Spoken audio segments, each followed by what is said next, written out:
There's a photograph on my father's desk that I used to stare at as a kid. He's 23 in it, standing so straight, it looks like someone ran a steel rod through the back of his uniform jacket. Eyes fixed on something beyond the camera. Jaw set. Not proud exactly. Something harder than proud. Something that doesn't have a word in ordinary English. I asked him once, what were you thinking when they took that? He said nothing. I didn't believe him then. I do now. My name is Daniel Mensa. My father served with the Household Cavalry for 19 years. I followed him in. Not because he pushed me, he never pushed me, but because I watched what the uniform did to him, and I wanted to understand it from the inside. That was my first mistake. Not a mistake like regret. A mistake like miscalculation. I thought understanding was something you could chase. I didn't know yet that this institution doesn't give you understanding. It gives you discipline, and then it waits sometimes decades for you to figure out the difference yourself. This story is about the day I started to figure it out. It was 2019, February. The kind of February that London does better than anywhere else in the world, which is to say, the kind that makes you question every life decision you've ever made. The sky was the color of old dishwater. The cold had that particular wet quality, the kind that finds gaps in waterproofing you didn't know existed. The parade ground at Hyde Park Barracks looked like the surface of a planet that had given up. I was 26. I had been a lance corporal for 8 months. And I was in trouble. Not the dramatic kind of trouble. Not the kind with paperwork or formal proceedings. The worst kind, the quiet kind, where a senior officer looks at you in a way that makes the air feel smaller, and you understand that something has been noticed, and the noticing is worse than any official reprimand could be. The officer in question was Major Terrence Whitfield. He was 51 years old and built like a man who had made peace with every difficult thing in the world except mediocrity. Gray at the temples, a scar above his left eyebrow from a training incident he had never once referenced in my presence. He had the kind of face that looked the same in every light. Indoor, outdoor, morning, evening, like his features had settled into a permanent position decades ago and simply declined to rearrange themselves for social convenience. He was not cruel. That's the thing I want to be precise about. He was something more uncomfortable than cruel. He was exact. The incident that brought me to his attention had happened 3 days before. We had been on duty outside the palace. Horse guards, not Buckingham. The older post, the one tourist photograph more because the horses are closer and the stonework is more dramatic. It was a public mounting ceremony, which meant crowds. Tourists with cameras. School groups. The whole circus of civilian fascination with military ritual. There was a woman in the crowd. She'd been there for a while. I clocked her early, the way you clock anyone who stays too long in one position. She had a small boy with her, maybe 4 years old, in one of those padded coats that makes toddlers look like sentient sleeping bags. The boy was determined to reach the horse. The woman was equally determined to prevent this, while simultaneously trying to get a good photograph on her phone with one hand. It was a losing battle from the start. The boy broke free. He was fast, that particular fast that small children achieve when properly motivated, the kind of speed that comes from zero self-preservation instinct. And he made it past the barrier, past the rope, and was 2 steps away from walking directly under the horse's hooves before I moved. I stepped out of position. I caught him by the collar of the sleeping bag coat.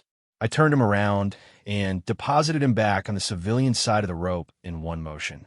The whole thing took maybe 4 seconds. The crowd made that sound crowds make. Half gasp, half laugh, the particular release of collective tension.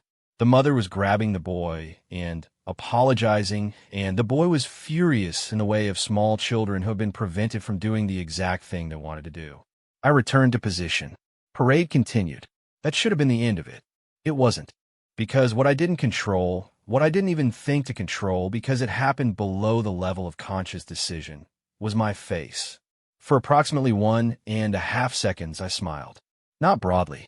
Not the kind of smile anyone in the crowd would have necessarily caught on camera. The small, involuntary, almost suppressed kind that happens when a child in a sleeping bag coat gives you a look of pure betrayed outrage as you return him to his mother. I smiled, and Major Whitfield, positioned 30 feet away in a supervisory capacity, saw it. He didn't say anything that day. He didn't say anything the next day. On the third day, at 0630, there was a message in my rack to report to his office at 0800. I spent the intervening 90 minutes doing the mental arithmetic of what I had done wrong, which is a particular kind of torture because you know you've done something, but you're not sure exactly which part of the something is the part being addressed. I'd moved out of position. That was a breach of protocol, but it was also defensible given the circumstances. A child's safety. Any board of inquiry would have called it reasonable judgment. But I had a feeling it wasn't the position. His office was small in the way that indicated he hadn't asked for anything larger. There was a desk, 2 chairs, a filing cabinet, and 1 window that looked out onto the parade ground. No photographs, no plaques or certificates on the wall. 1 framed quote, which I did not read that morning because he was already seated and looking at me, and you do not look at the walls when Major Whitfield is looking at you. I stood at attention. He looked at me for a moment. Not the theatrical long pause of an officer performing authority, but a genuine assessment, the kind of look that is doing actual work. Then he said, "At ease, Ose Mensa. Sit down." He said. He folded his hands on the desk. He had the hands of a man who had spent 30 years working with horses and equipment in cold weather, broad, careful-looking hands, the knuckles prominent, the kind that looked like they could grip a rein in conditions that would make other hands give up. He said, "Tell me what happened on Thursday." So I told him. All of it.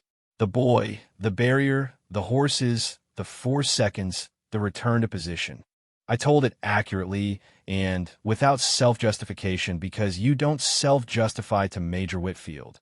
Not because he punishes it, but because in his presence self-justification feels structurally embarrassing, like bringing an umbrella inside. He listened without interrupting. When I finished, there was a pause. Then he said, "You smiled." Not a question. "Yes, sir." "Why?" I thought about it. Actually thought about it. Didn't just reach for the safe answer. "The boy's expression, sir. When I returned him, he was furious. It was involuntary." Major Whitfield nodded once, slowly. "Involuntary?" "Yes, sir." He was quiet for a moment. He turned slightly and looked out the window at the parade ground. There was a mounted trooper out there doing a solo review pass, the horse's breath visible in the cold air. Then he said something I have turned over in my mind probably 1,000 times since. He said, "Emotion is unprofessional memory." I didn't respond. I wasn't sure if I was supposed to. He didn't look at me when he said it. He was still watching the mounted trooper through the window. His voice was even, factual. The tone of a man stating a thing he had arrived at through a long process of personal investigation, not quoting someone else. "Every emotion that shows on your face in uniform," he said, "is a memory your body is having in public. An old association, a reflex from before the training. And every time you let it show, every time you let it cross your face, you're choosing that old self over the one you agreed to become when you put this on." He glanced at my uniform. "The boy was funny," he said. "I'm not disputing that. For years old, looks like a small, furious dictator. You just ruined his plan, yes. Objectively amusing. But you smile because something in you needed to. Because in that moment you stopped being a trooper and became a person watching a funny thing." He turned back to the window. "Those are not always the same job. I want to tell you, I had a brilliant response. Something measured and mature that demonstrated I had immediately grasped the full depth of what he was saying. I didn't. What I said was, 'With respect, sir, is there a version of this where not smiling would have been right?' He looked at me then. A different kind of look, not the assessment from before. Something more like attention. 'What do you mean?' The boy, the situation. The crowd watched a trooper move like a person, like someone who could see that the child was in danger and cared about it, not just executed a procedure. And then they saw the same trooper almost smile and suppress it, and I wonder if that moment did more for the institution than any parade. I stopped, because I wasn't sure that was true. I was constructing it as I said it, testing its weight. Major Whitfield looked at me for a long time. Then he said, "That is either the most self-serving thing I've heard all year, or it's worth thinking about." He stood. Figure out which one. Dismissed. I walked out of that office into the February cold and stood for a moment on the parade ground, and the mounted trooper went past me in perfect form, and the horse's hooves on the frost-hard ground made a sound like a metronome set to a tempo no human hesitation could interrupt. And I thought about my father's photograph. Nothing, he'd said. But what if it wasn't nothing? What if it was something so fully processed, so fully metabolized into the body, that it had become not nothing, but a different kind of presence? What if the photograph caught a man who was not suppressing anything, but had genuinely reached the place Major Whitfield was describing? Not absence of feeling, transformation of it. I did not figure it out that day. I'm not sure I've fully figured it out now. But I think about Major Whitfield's phrase, unprofessional memory, and I think there's something in it that is more compassionate than it sounds. Because he wasn't saying don't feel things.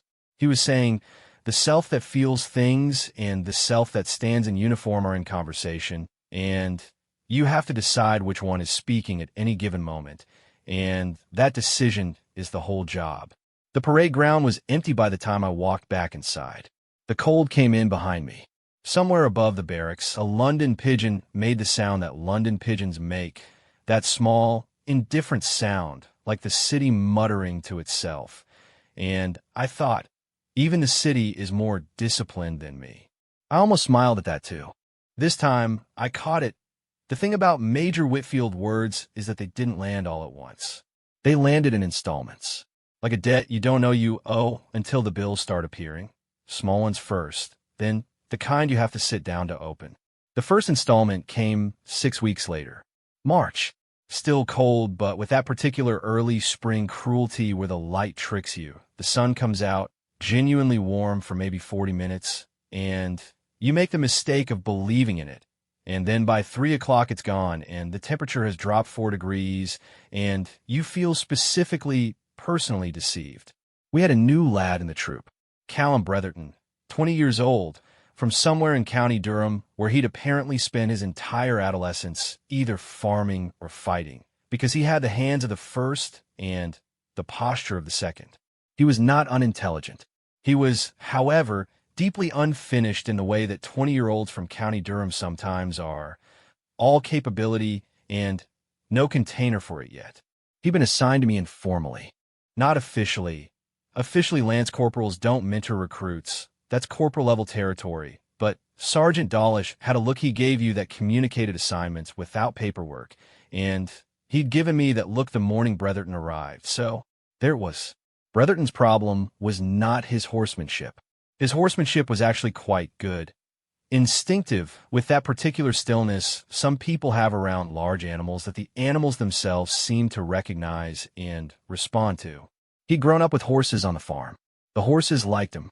This matters more than training in some ways. His problem was his face. Not the same way my face had been a problem. Bretherton didn't smile at wrong moments. He did the opposite. He felt things so completely that they reorganized his entire physical presentation.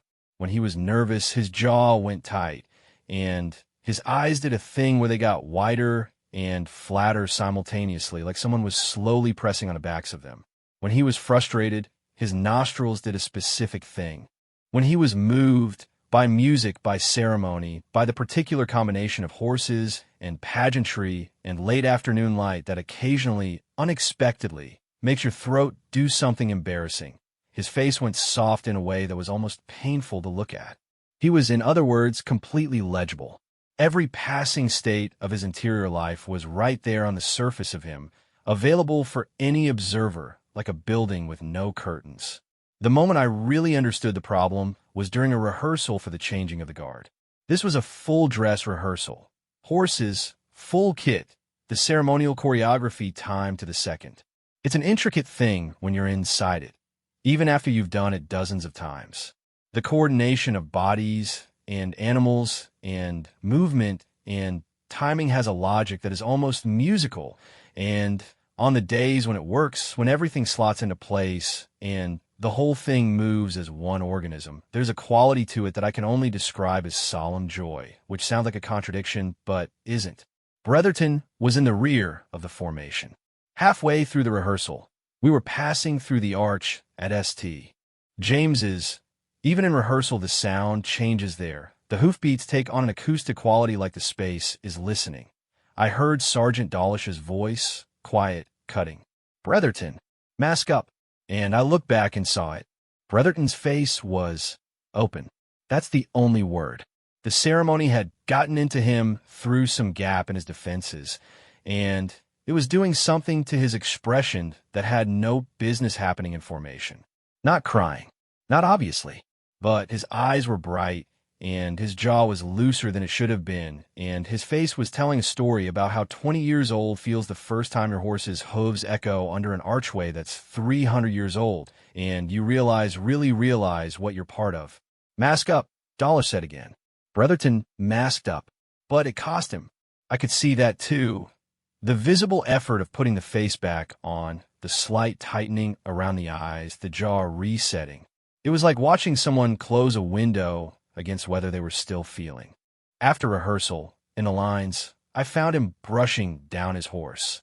A gray called Pemberton, who had approximately no emotional investment in Bretherton's feelings about the arch at St. James's and was currently focused entirely on the probability of carrots. I leaned against the adjacent stall. "That got you," I said. He didn't look at me. "Don't know what you're talking about." "Under the arch," Dawlish called it. He was quiet for a moment. The brush moved in long, careful strokes along Pemberton's shoulder. It's just the sound of it. When we came through, I wasn't expecting. He stopped. "It's stupid." "It's not stupid," I said. "It's also not something you can show." He looked at me then. A young man's look, the one that is trying to decide if what you're saying is meant to diminish him or help him. "Major Whitfield told me something," I said, "a few weeks back. He said emotion is unprofessional memory." Bretherton stared. "What does that mean?" And here's where the second installment landed. Because I opened my mouth to explain it, the way I'd understood it in Whitfield's office, the personal, private version about the boy in the sleeping bag coat, and the involuntary smile, and what came out instead was something different. Something that had been assembling itself in me over 6 weeks without my full awareness. It means I said slowly that when you felt something under that arch, that was your whole life up to that moment responding to what your eyes were seeing. The farm, the horses, whatever made you sign up. Every version of you that existed before you put on this uniform. That's what was on your face. All of that. At once. Bretherton was very still. Pemberton turned and gave him a look of patient equine skepticism. "And the uniform," I said, "is an agreement you made about which version of you is on duty. Not that the other versions aren't real. Just that they're off duty. You put them in a room, and you close the door, and they're still there. That they don't go anywhere, but they're not at the front of the house anymore." I stopped. That's the best I can explain it. Bretherton looked at his brush. "So you just don't feel it?" "No. I was sure about this, at least. You still feel it. You just don't broadcast it. You take whatever it does to you, and you metabolize it on the inside, and what the outside shows is the agreement you made." That sounds exhausting. It is at first. And then? I thought about my father's photograph. The eyes fixed on something beyond the camera. The stillness that looked like nothing, but wasn't nothing. And then I said, "I think it becomes the thing you are."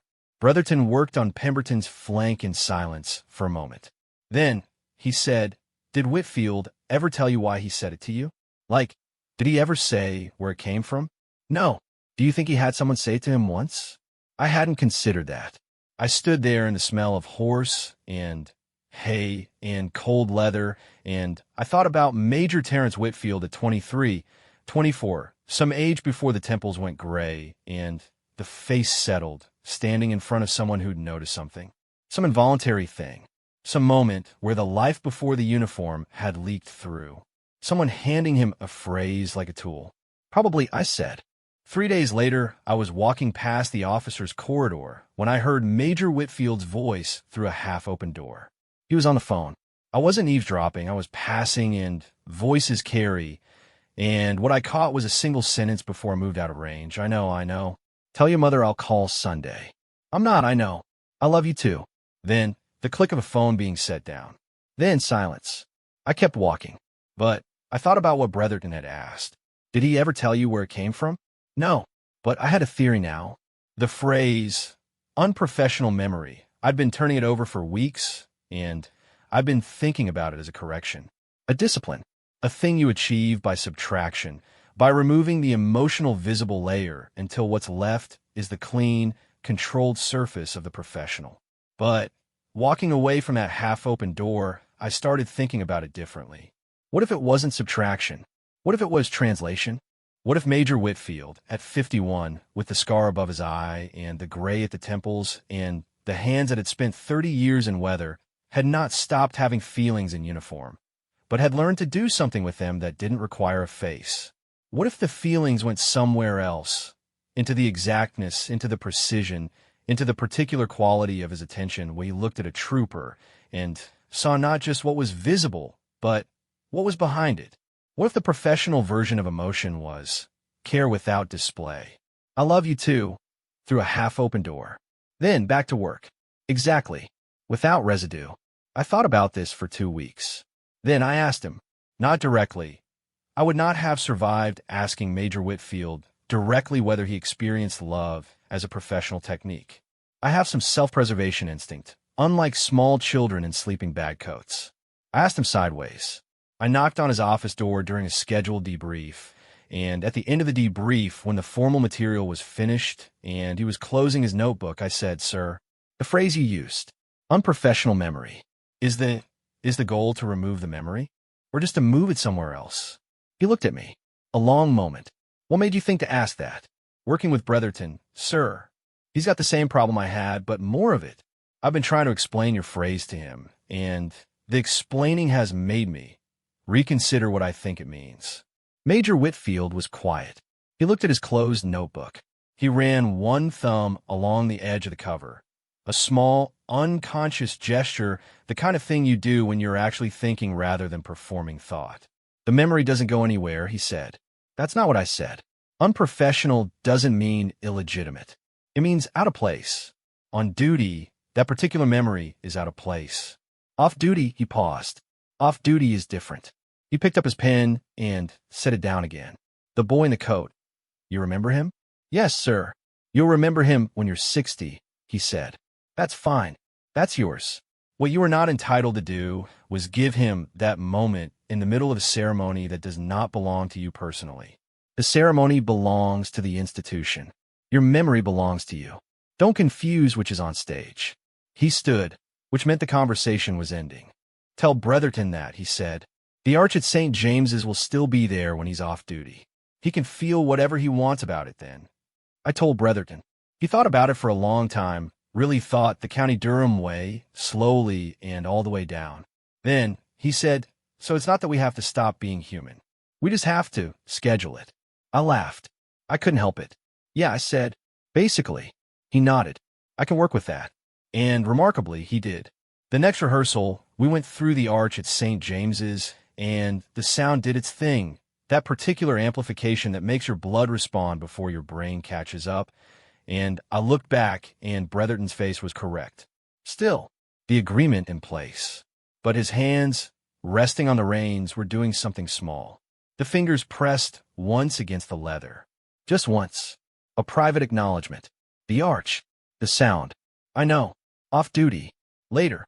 The horse moved forward. The ceremony continued. And I thought, yes, that's it. That's exactly it. Here is the thing nobody tells you about discipline. It is not a wall. It is not armor. It is not a cage you lock your softer self inside. It's a frame. And like all frames, it can hold enormous weight, but only if the underlying structure is sound. And some things that happen in the world are not weights a frame is designed to carry. They're earthquakes. They don't press on the frame from outside. They go underneath it. I learned this in November, 14 months after the conversation about the boy in the sleeping bag coat. 15 months after Major Whitfield first handed me those 3 words like a set of instructions for a machine I hadn't known I was operating. I learned on a Tuesday. His name was Corporal Marcus Finn. He'd been in the regiment for 9 years. He was 31 years old. I need to get this right because easy words would be insulting. He was the kind of person who makes a room functionally better just by being in it. Not because he was loud or dramatic about it. Because he was precisely, consistently, unglamorously competent and decent the way that certain people are, the way that makes you think, oh, this is actually what a person is supposed to be. He had a wife named Priya, a daughter, 4. He made very bad coffee on purpose because he thought it was funny when people made faces. He had a scar on his left hand from a motorcycle accident at 19 that he turned into a genuinely unbelievable story every time he told it. The details changed, but the scar stayed, so there was at least one fixed point of truth. He was my corporal, my direct superior. He'd been the one who got me through the first year. Not coddling, not mentoring in the formal sense, just being steadily, reliably present in the way that certain people are who understand that presence is itself a form of help. He died on a Tuesday in November. Not in service, not dramatically, not in a way that would produce a ceremony or a commendation or anything the institution had a formal structure for processing. He was jogging, 6 in the morning, near the barracks. His heart stopped. He was 31. He was jogging. His heart stopped.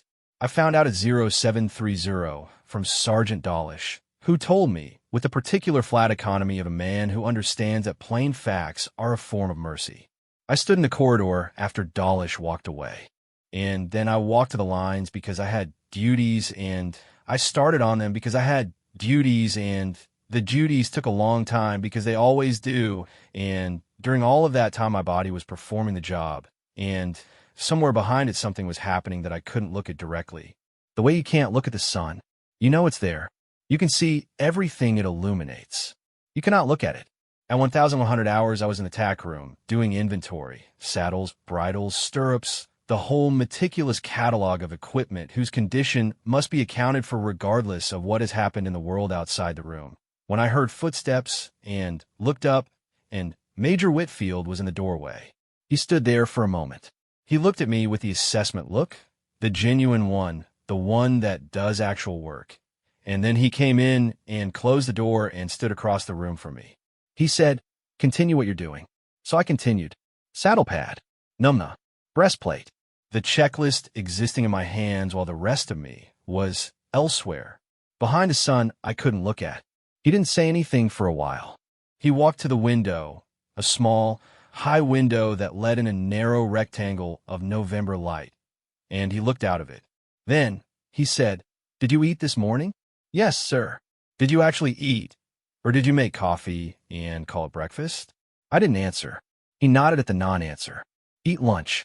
"Yes, sir." Another silence. I moved through the inventory. Stirrup leather.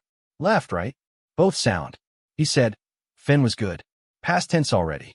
The institutional metabolism. Language updating before the heart catches up." "Yes," I said. He was. And my voice was correct. Steady. The frame holding, because the frame had been trained to hold, because 14 months of understanding unprofessional memory had built into me the particular musculature of professional stability. I should have been grateful for that. I was not grateful for that. Major Whitfield turned from the window.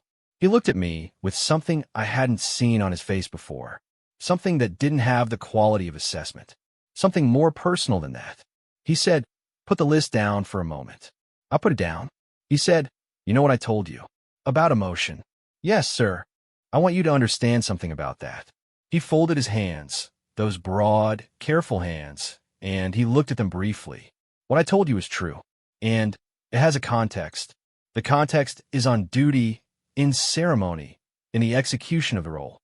In those contexts, the personal yield to the professional. That is the agreement." He looked up. "This is not that context." I held very still. "This is the tack room," he said, "at 1100 on a Tuesday, with the door closed. And Finn is gone, and I'm not your senior officer right now.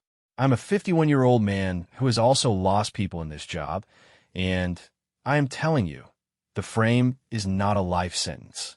It is a tool, and tools go down when the work calls for something the tool can't do." I don't know what happened in the next few seconds.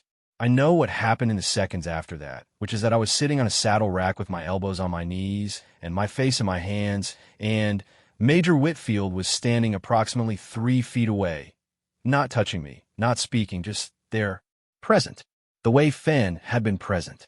That kind of presence. The sun. I was looking at it. It burned the way things burn when you finally let them. It didn't last long. 5 minutes. Maybe less. The body has a natural limit for acute grief. not a moral limit, a physiological one. And after the acute part, what comes next is the flat gray country that goes on for much longer and is its own different kind of difficult. I straightened up. Whitfield handed me a folded handkerchief. Actual cloth, not paper, because of course Major Whitfield carried a cloth handkerchief. He was that generation and that kind of person. I took it, used it, returned it. He pocketed it without comment. I'm going to tell you something, he said. And then we're going to go back to the work. Yes, sir. I was 28, he said, when I lost the first person I served with. His name was Carver. He was 26. Training accident. I was in exactly the position you're in now. Trained not to show it. Very successfully trained.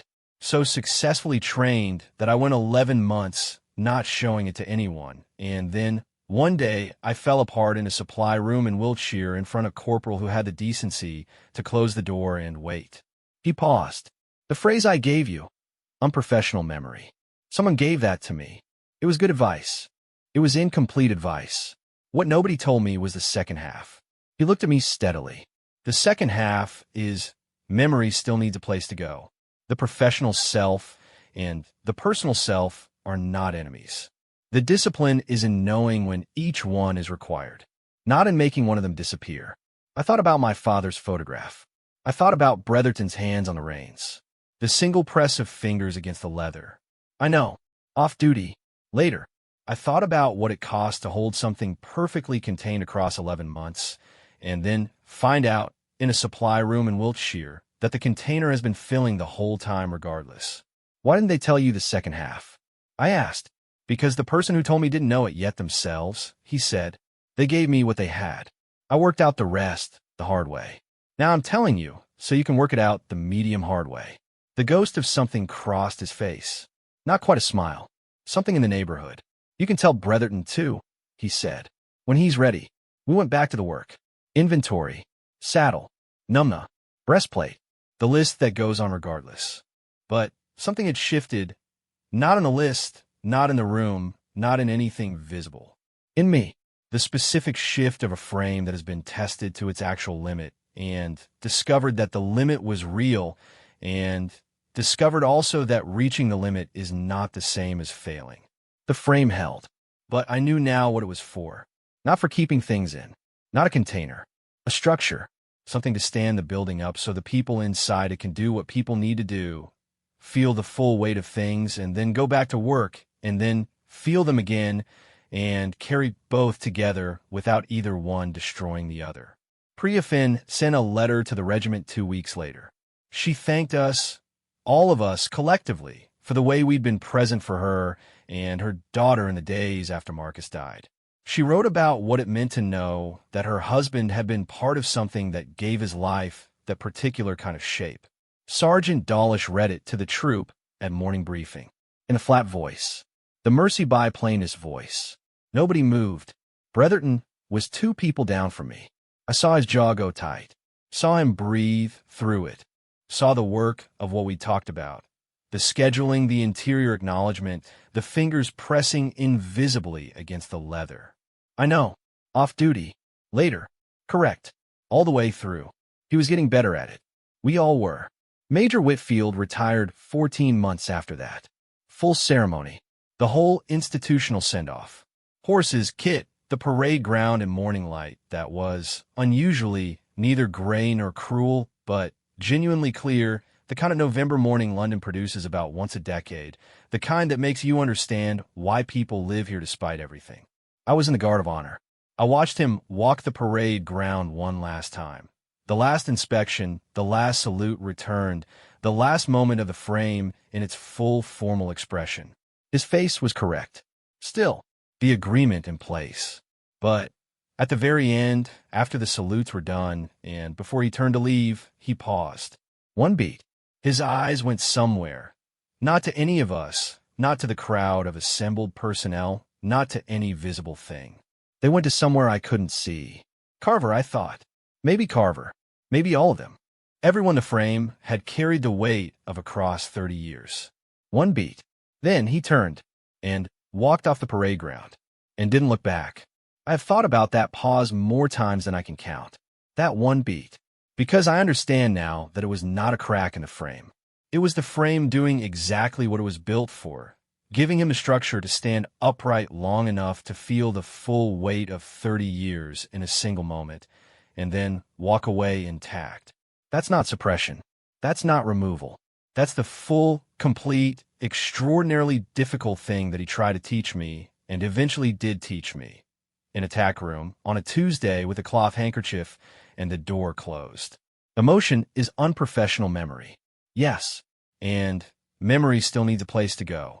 And the disciplined, the real disciplined, the kind that takes a lifetime and is never finished, is knowing when it's speaking and what it needs and whether right now is the moment it gets to speak.